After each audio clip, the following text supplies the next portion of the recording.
So welcome back student. आज हम नवनीत हिंदी कक्षा 10 का थर्ड चैप्टर प्रेम और सौंदर्य जो कि पदखंड से अवतरित है, जिसके लेखक कवि बिहारी और जयशंकर प्रसाद हैं। तो चलिए फिर स्टार्ट करते हैं चैप्टर। फर्स्ट हम पढ़ेंगे केंद्रीय भाव। प्रेम मानवीय जीवन का आधार है। मनुष्य के सामाजिक विस्तार में प्रेम महत्वपूर्ण भूमिका है। प्रेम ही व्यष्टि और समष्टि को जोड़ता है। इस रूप में प्रेम वह आंतरिक भाव है जिसके माध्यम से मनुष्य अपना विस्तार करके सृष्टि चेतना के साथ संवेदित होता है। प्रेम व्यक्ति का विस्तार है। प्रेम जीवन की शांति है। प्रेम मानवीय आचरण का प्रस्थान भाव है। प्रेम की अनुभूतियाँ संबंधों की चेतना जागृत करती है। प्रेम के जो अनेक रूप हैं उनमें नारी पुरुष के पारस्परिक संबंधों का भी एक महत्वपूर्ण रूप है। इसे काव्य के क्षेत्र में श्रृंगार की संज्ञा दी गई है। किसकी संज्ञा दी गई है? श्रृंगार की संज्ञा। श्रृंगार के अंतर्गत रूप, चेष्टा, शील, भाव को सौंदर्य का केंद्र माना गया है। प्रेम का प्रारंभ सौंदर्य के सिंह द्वार से होता है। कहाँ से होता है? सिंह द्वार से होता है। सौंदर्य मात्र रूप की छटा में ही निहित नहीं रहता, अपितु आचरण में भी निवास करता है। सुंदरता हमारे आचरण में भी निवास करती है और आचरण का सौंदर्य ही सच्चा सौंदर्य है। इसे ही शील सौंदर्य भी कहा गया है। श्रृंगार के अंतर्गत वियोग और मिलन की भाव दशाओं का वर्णन किया जाता है। यह माना गया है कि वियोग में प्रेम की सघनता बढ़ जाती है। क्या होता है? वियोग में प्रेम की सघनता बढ़ जाती है। संपूर्ण हिंदी काव्य में प्रेम की अनुभूतियों से परिपूर्ण है। रीतिकाल के कवियों ने प्रेम के अनेक पहलुओं का चित्रण किया है, किंतु इस काल में सौंदर्य वर्णन की प्रधानता है। बिहारी, घनानंद, मतीराम आदि कवियों ने प्रेम और सौंदर्य का प्रभावशाली वर्णन किया है। सौंदर्य के वर्णन में बिहारी अन्यतम कवि हैं। वे नायिका के सौंदर्य वर्णन में सिद्धस्त कवि माने जाते हैं। रूप, चेष्टा और शील सौंदर्य का मनोहारी वर्णन उनके काव्य में प्राप्त होता है। प्रस्तुत दोहों में बिहारी द्वारा कृष्ण राधिका के आकर्षक सौंदर्य का चित्रण किया गया है। पीताम्बर ओढ़े कृष्ण का नीलवर्णी रूप और झीने वस्त्र धारण किए राधिका का गौरवर्णी स्वरूप सुंदर उत्प्रेक्षाओं के माध्यम से प्रकट किया गया है। सौंदर्य दर्शन की ना मिटने वाली प्यास के अतिरिक्त प्रेम की अगाध अनुभूति की चर्चा भी इन दोहों में मिलती है। ठीक है। आधुनिक युग के छायावादी कवि जयशंकर प्रसाद भी प्रेम और सौंदर्य के श्रेष्ठ कवि माने गए हैं।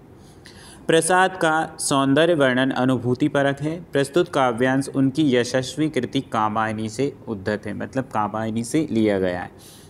इसमें वे श्रद्धा के सौंदर्य को विभिन्न उपमाओं के माध्यम से व्यक्त करते हैं।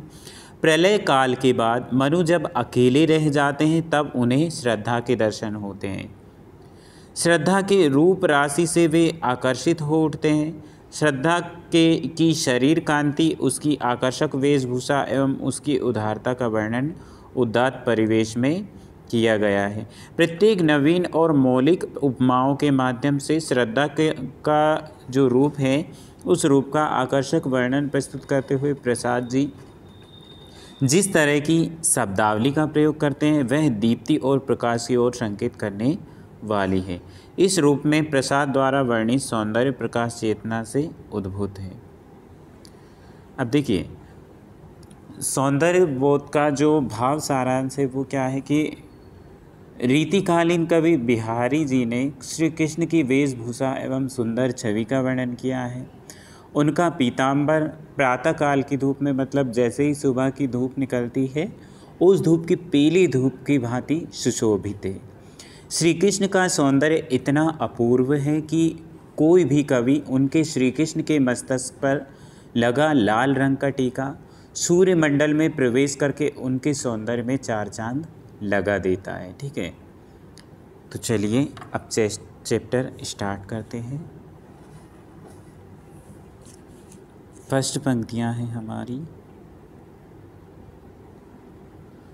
सोहत ओढ़े पीतुपट श्याम सलोने गात, मनो नीलमणि शैल पर आतुप पर्यो प्रभात। तो देखिए, हम अगर इसका संदर्भ बनाएंगे तो कैसे बनाएंगे कि प्रस्तुत दोहा सौंदर्य बोध नामक पाठ से लिया गया है, जिसके कवि बिहारी जी हैं। कौन है इसके कवि? बिहारी जी। ठीक है। तो और इस दोहे में क्या वर्णन किया गया है वो हम प्रसंग में लिखेंगे। कैसे? कि प्रस्तुत दोहे में श्री कृष्ण के शारीरिक सौंदर्य का चित्रण किया गया है। ठीक है। अब कहा क्या है इस दोहे में वो हम व्याख्या में पढ़ेंगे। कैसे? व्याख्या क्या निकलेगी इसकी कि बिहारी जी कहते हैं कि श्री कृष्ण श्यामल वर्ण के हैं। किस वर्ण के हैं श्री कृष्ण? श्यामल वर्ण के। ठीक है। तो उन्होंने पीताम्बर धारण किया है। किसने? श्री कृष्ण ने। उनको इस तरह देखकर ऐसा लगता है, उनको इस तरह देखकर ऐसा लगता है मानो नीलमणि पर्वत पर सुबह सुबह सूर्य की किरणें पड़ रही हो। ठीक है। दूसरे शब्दों में पीताम्बर धारण किए हुए सांवले श्री कृष्ण सुबह की पड़ती हुई सूर्य की किरणों से सुशोभित नीलमणि पर्वत के समान बहुत ही सुंदर लग रहे हैं। ठीक है। चलिए नेक्स्ट है सखी सोहत गोपाल के। सखी सोहत गोपाल के उर गुंजन की माल बाहिर लसत मनो पिए दावा नल की जाल। तो देखिए, इन पंक्तियों में जो है कवि बिहारी कृष्ण के गले में जो पहनी हुई गुंजों की माला है उसका सौंदर्य, उसके सौंदर्य का वर्णन करते हैं। किसके सौंदर्य का? गुंजों की माला के सौंदर्य का। अब किस प्रकार से वर्णन करते हैं तो देखिए, बिहारी जी कहते हैं कि सखियाँ आपस में बात करती हुई कहती हैं कि श्री कृष्ण ने अपने गले में गुंजों की जो माला पहन रखी है वह अत्यंत ही सुंदर है एवं कृष्ण के हृदय स्थल पर सुशोभित हो रही हैं। ठीक है। लाल गुंजों की माला से कभी कभी दावानल मतलब एक प्रकार की आग का भ्रम भी उत्पन्न हो रहा है। मतलब ऐसा लगता है जैसे एक प्रकार की आग लगी हो। ठीक है। चलिए नेक्स्ट पंक्तियाँ।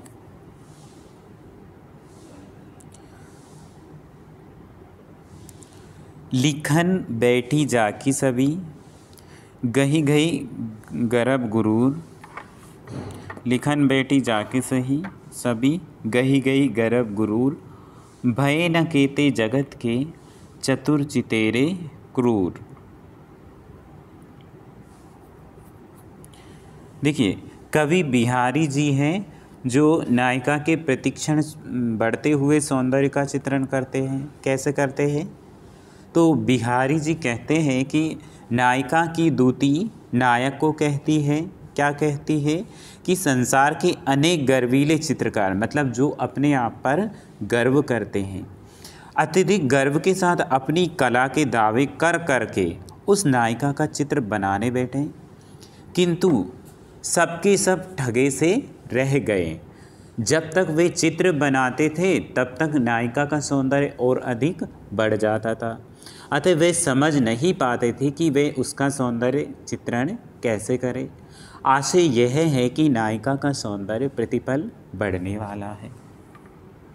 चलिए नेक्स्ट पंक्तियाँ। मकर आकृति गोपाल के सोहत कुंडल कान। मकर आकृति गोपाल के सोहत कुंडल कान धस्यो मनो ही गढ़ समरू ड्योड़ी लसत निशान। तो देखिए, श्री कृष्ण के कानों में धारित कुंडल एवं कृष्ण के सौंदर्य का वर्णन किया गया है। श्री कृष्ण के कानों में मछली के आकार के कुंडल शोभा दे रहे हैं। वे ऐसे जान पड़ते हैं मानो कामदेव श्री कृष्ण के हृदय रूपी गढ़ मतलब हृदय रूपी घर में घुस गया हो या हृदय रूपी देश पर अधिकार कर लिया हो, में प्रवेश कर गया है। और ये कुंडल उसकी ध्वजाएं हैं जो गढ़ के द्वार पर शोभा दे रही है। ठीक है। चलिए नेक्स्ट पंक्तियाँ। नीको लसत लीलार पर, टीको जरित जराय, छबहि बढ़ावत रवि मनो, शशिमंडल में आए। तो देखिए यहाँ नायक का स्वागत कथन है, वह नायिका के जड़ाऊ टीका युक्त ललाट पर रीझ रहा है। ठीक है, बिहारी जी कहते हैं कि जड़ाऊ का काम से जड़ा हुआ टीका उसके ललाट पर ऐसा लगता है मानो सूर्य चंद्रमंडल में आकार उसकी छवि बढ़ा रहा हो। ऐसा लगता है जैसे सूर्य चंद्रमंडल में आकर उसकी छवि को और बढ़ा रहा है। यहाँ नायिका का मुखमंडल चंद्रमा और सूर्य टीका है। क्या है? सूर्य टीका है। ठीक है,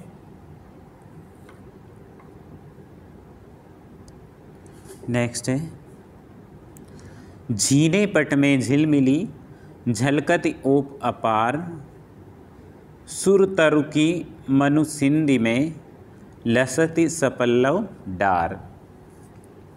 तो नायिका के सौंदर्य का चित्रांकन इस दोहे में किया गया है। कैसे किया गया है? बिहारी जी कहते हैं कि पारदर्शी वस्त्रों को, मतलब जो बिल्कुल पतले होते हैं, पारदर्शी वस्त्रों को धारण की हुई नायिका के अंग अंग प्रत्यंग झलक रहे हैं, स्पष्ट रूप से दिखाई दे रहे हैं। उसके शरीर के सौंदर्य का प्रकाश वर्णनातीत है। उसके अंगों का पारदर्शी स्वरूप ऐसा चित्र उपस्थित करता है मानो कि कल्प वृक्ष की पत्र युक्त शाखा समुद्र के जल में बह रही हो। नायिका के बल खाते शरीर के कारण इस साम्य को उद्धत किया गया है। चलिए नेक्स्ट पंक्तियाँ। त्यों त्यों प्यासी राहत, ज्यों ज्यों पियत अघाय, सुमन सलोने रूप की, सुमन सलोने रूप की,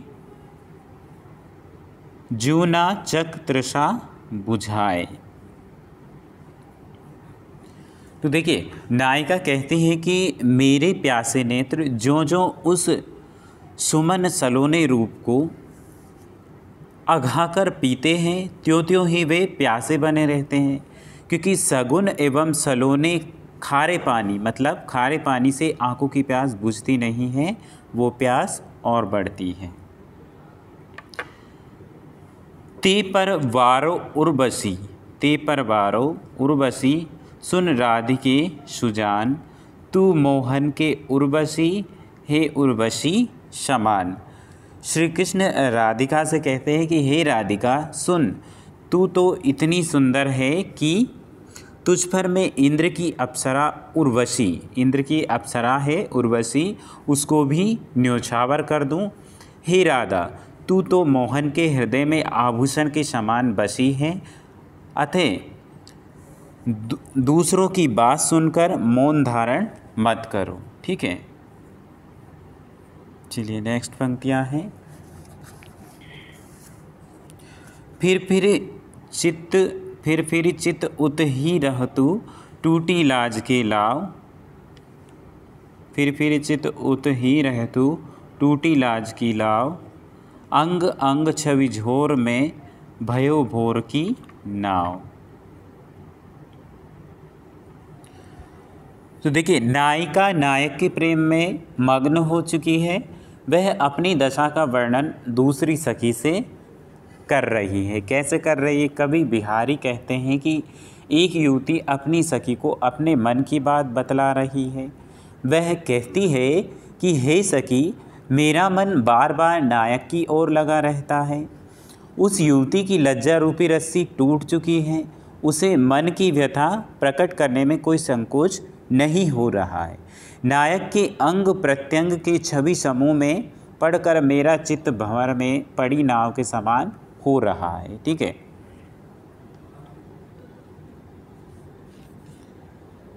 जहाँ जहाँ ठाड़ो लख्यो, श्याम सुभग सिरमोर, उनहु बिन छिन गही रहतु, द्रगुन अजो वह ठोरू।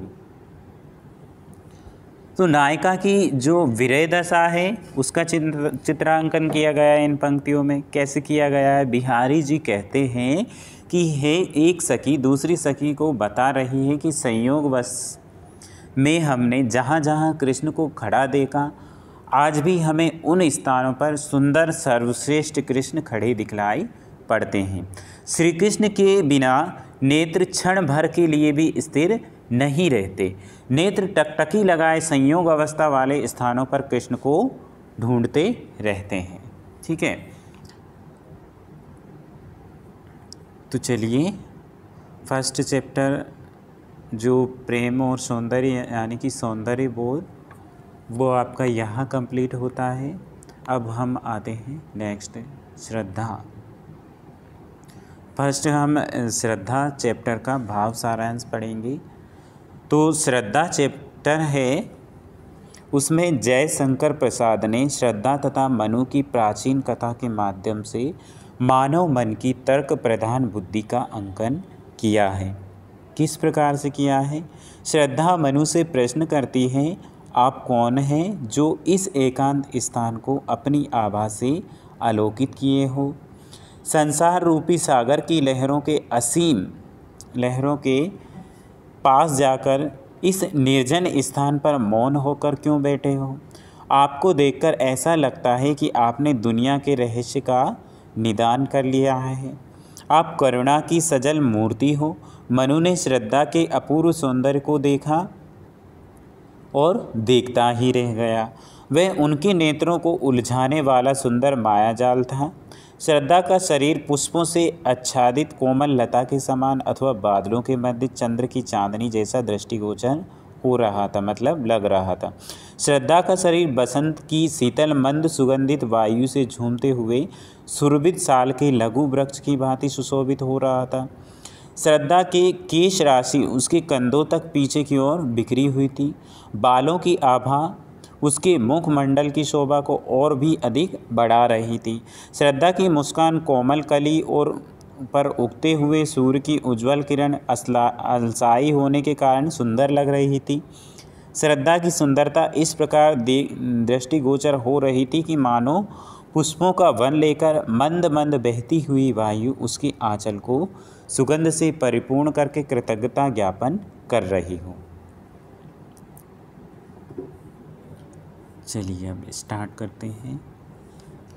कौन तुम संस्त्रति जलनिधि तीर तरंगों से फेंक मणि एक, कर रहे निर्जन का चुपचाप प्रभा की धारा से अभिषेक।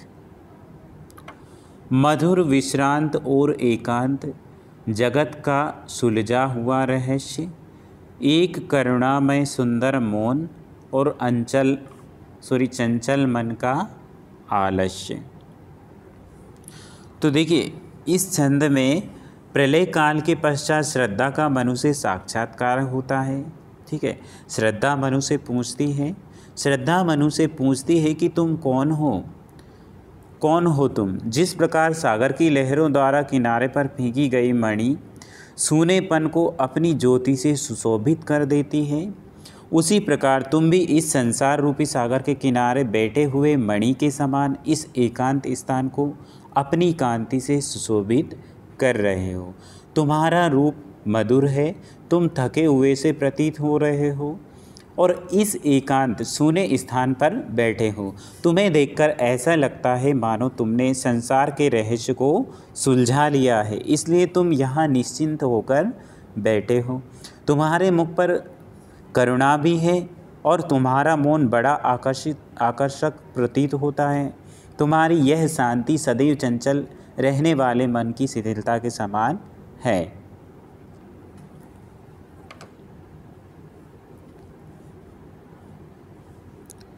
सुना यह मनु ने मधु गुंजार मधुकरी का सा जब सानंद, किए मुख नीचा कमल समान, प्रथम कवि का जो सुंदर छंद।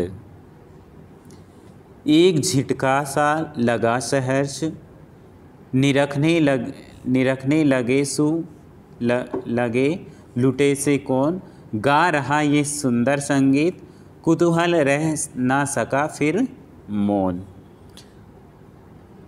तो देखिए कवि कहता है कि उस समय मनु नीचे झुके हुए कमल के समान अपना मुख नीचे किए बैठा था।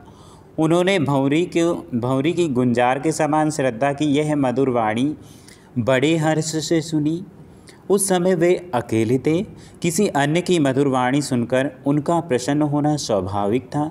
श्रद्धा द्वारा कहे गए शब्द मनु के लिए आदि कवि वाल्मीकि के प्रथम सुंदर छंद के समान थे। वाल्मीकि कवि के प्रथम छंद में करुणा का भाव समाया हुआ था। इधर श्रद्धा के वचनों में भी करुणा है। श्रद्धा की वाणी सुनते ही मनु को एक झटका सा लगा और वे मोहित होकर यह देखने लगे कौन यह संगीत से मधुर वचन कर रहा है। जब मनु ने श्रद्धा को अपने सामने देखा तो कौतूहल के कारण वह शांत ना रह सके और देखा वह सुंदर दृश्य नयन का इंद्रजाल अभिराम। कुसुम वैभव में लता समान चंद्रिका से लिपटा घनश्याम। हृदय की अनुकृति बाहे उदार एक लंबी काया उन्मुक्त मधु पवन क्रीडित जो शिशुशाल सुशोभित हो सौरभ संयुक्त। तो कवि कहता है कि मनु ने वह सुंदर दृश्य देखा जो नेत्रों को जादू के समान मोहित कर देने वाला था। श्रद्धा उस समय फूलों की शोभा से युक्त लता के समान लग रही थी। श्रद्धा चांदनी से घिरे हुए काले बादल के समान लग रही थी। श्रद्धा ने नीली खाल का वस्त्र पहन रखा था, इस कारण वह बादल के समान दिखाई दे रही थी, किंतु उसकी शारीरिक चमक उसके वस्त्रों के बाहर भी जगमगा रही थी।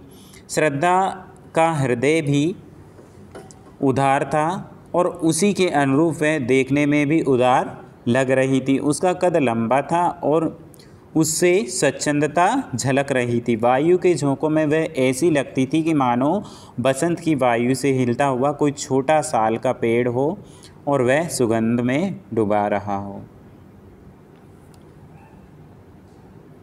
चलिए पेज टर्न करें। मृषण गंधार देश के नील रोम वाले मेषों के चम्र ढक रहे थे। उसका वपुकांत बन रहा था वह कोमल वर्म। नील परिधान के बीच सकुमार खुल रहा मृदुल अधखुला अंग खिला हो जो बिजली का फूल मेघवन बीच गुलाबी रंग। तो कवि कहता है कि कंधार देश के रोए वाले मेढ़ों की कोमल खाल से उसका सुंदर शरीर ढका हुआ था। वहीं उसका चमड़ा, उसकी खाल, उसका कोमल आवरण यानी कि वस्त्र बन रहा था। उस नीले आवरण के बीच से उसका कोमल अंग दिखाई दे रहा था।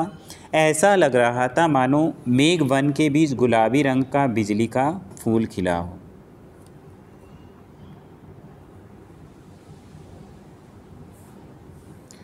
आह वह मुख पश्चिम के व्योम बीच जब घिरते हो घनश्याम। अरुण रवि मंडल को उनको भेद दिखाई देता हो छविधाम। या कि नव इंद्र नील लघु श्रृंग फोड़कर धधक रही हो कांत। एक लघु ज्वालामुखी अचेत माधवी रजनी में अश्रांत। तो देखिए कवि कहता है कि आह वह मुख बहुत ही सुंदर था। संध्या के समय पश्चिम दिशा में जब काले बादल आ जाते हैं और सूर्य अस्त होने से पहले छिप जाता है, किंतु जब लाल सूर्य उन मेघों को चीरकर दिखाई देता है तो वह अत्यंत सुंदर दिखाई देता है। श्रद्धा के मुख का सौंदर्य भी वैसा ही था। श्रद्धा के मुख की सुंदरता का वर्णन करते हुए आगे कवि कहता है कि नीलम की नन्ही सी चोटी हो और बसंत ऋतु की मधुर रात्रि में एक छोटा सा ज्वालामुखी उस नीलम की चोटी को फोड़कर धधक रहा हो तो उसकी शोभा होगी। वैसी ही शोभा किसकी थी? श्रद्धा के मुख की थी।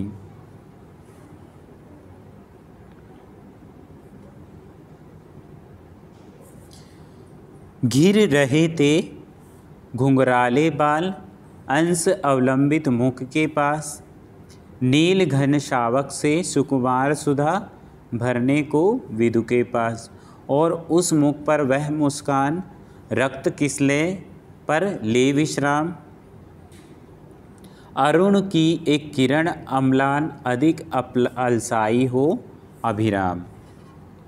तो श्रद्धा के मुख के पास उसके कंधे पर घुंघराले बाल बिखरे हुए थे। उन्हें देखकर ऐसा लग रहा था मानो मेघों के बालक अर्थात छोटे बादल चंद्रमा के पास अमृत भरने आए हों।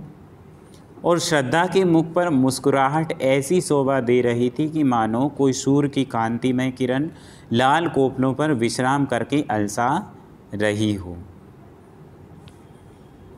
नित्य यौवन छवि से ही दीप्त विश्व की करुण कामना मूर्ति। नित्य यौवन की छवि से है दीप्त विश्व की करुण कामना मूर्ति। स्पर्श के आकर्षण से पूर्ण प्रकट करती जो जड़ में स्फूर्ति। उषा की पहली लेका कांत माधुरी से भीगी भर मोद। मद भरी जैसे उठे सलज भोर की तारक घुघटी की गोद।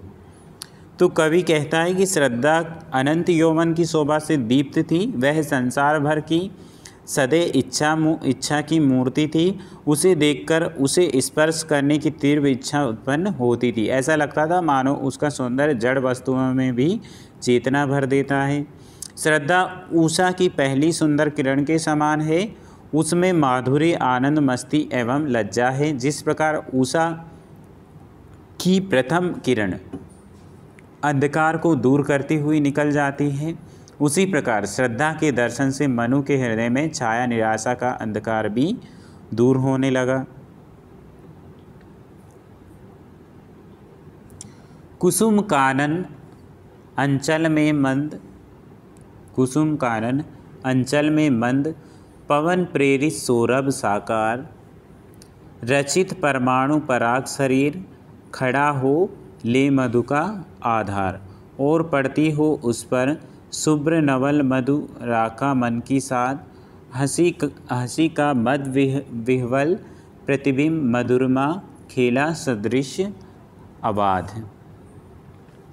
तो कवि कहता है कि श्रद्धा फूलों से भरे हुए वन के बीच सौरभ की मूर्ति के समान दिखाई देती है, जिससे मंदी हवा चल रही हो, खेल रही हो। वह सौरभ की मूर्ति फलों के पराग के परमाणुओं से बनी है। इस पराग निर्मित मूर्ति पर मन की कामना रूपी नवीन वसंत की पूर्णिमा की चांदनी पड़ रही है। तो जैसी शोभा होगी वैसी ही शोभा श्रद्धा की हो रही थी। उस समय श्रद्धा की मस्त हंसी निरंतर माधुर्य से खेला करती थी। तो चलिए स्टूडेंट, हमारी आज की क्लास यहीं समाप्त होती है। मिलते हैं फिर नेक्स्ट क्लास में, तब तक के लिए बाय।